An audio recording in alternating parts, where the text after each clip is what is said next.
Okay, it's the end of the day. Let's see how things went with the tree cutting.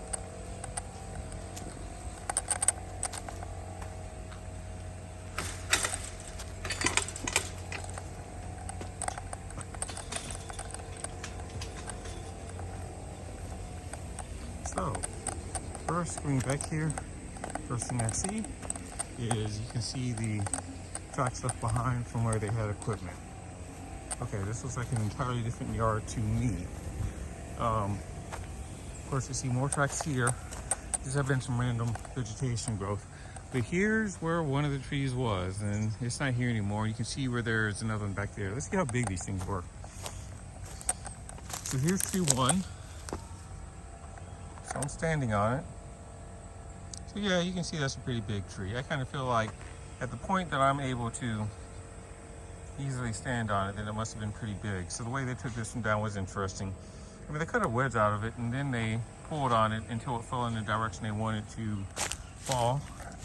This is one of the wedges that they cut out of it.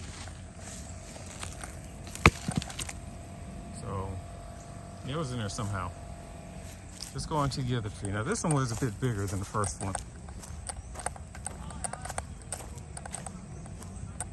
This one was a concern because it was actually leaning, and it was leaning towards one of the neighbor's house. That's on the far end. Standing it too. So yeah, this one was much bigger. I can actually smell the pine sap coming out of it. The third tree I think was smaller than these other two.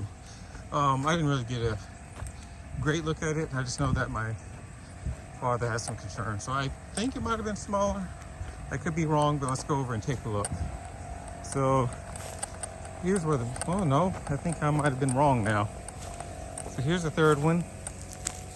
I'm not gonna step on it because yeah, there's lots of pine sap that's coming out of there. And I made the mistake of cutting one of the logs that got cut down. That stuff is extremely sticky, so just take my word for it. Now, usually the person that cuts it down, whatever you do with the tree, it can end up costing extra. Oh look, this is a fig tree, took some damage, it'll be okay. There's another tree that got cut down, smaller tree that got cut down. But they were kind enough to go ahead and take all the logs and move them back here. Now, coming back here, this had all been like random growth, so lots of poison ivy and some other things. But in pushing it back here, yeah, and pushing things back here, they ended up clearing out a lot of that other growth. So actually, looking beyond these logs, you can see how there's just random growth over there. I wouldn't dare go walking over there because you end up finding poison ivy, ticks, and some other things. But yeah, so now this has been cleared to walk on, and oh my gosh, those logs are huge. So okay, so now we have a bit of a clearing, and then we have like this impasse. Not that we need to come back here anyway. I would go and get a side view of how big these trees are, but then I have to go and walk one of those forbidden areas. And I'm hesitant to walk too close to this because what if it starts rolling while I'm over there? Let me see, how secure is it? Okay, you know what? That one's not gonna roll anywhere because it's buried in some other stuff. I'm gonna get close. I'm gonna touch one of these. So here's one of the logs and here's my hand on it. This might give you an idea of how big it is. So let's record in that one. I'm sure that is from something we did as a kid. I'm not gonna remember what it is. You see the bark's been scraped off of this one.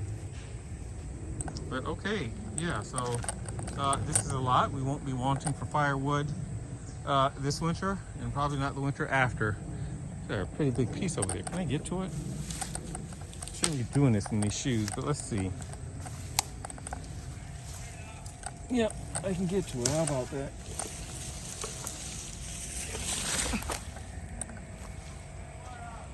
Okay, so this is perfect. Somebody else that is one of crafts to me could probably make a table with this. I'm not going to do that. But okay, I've gotten to see what everything looks like out here. I think I'm going to go home now.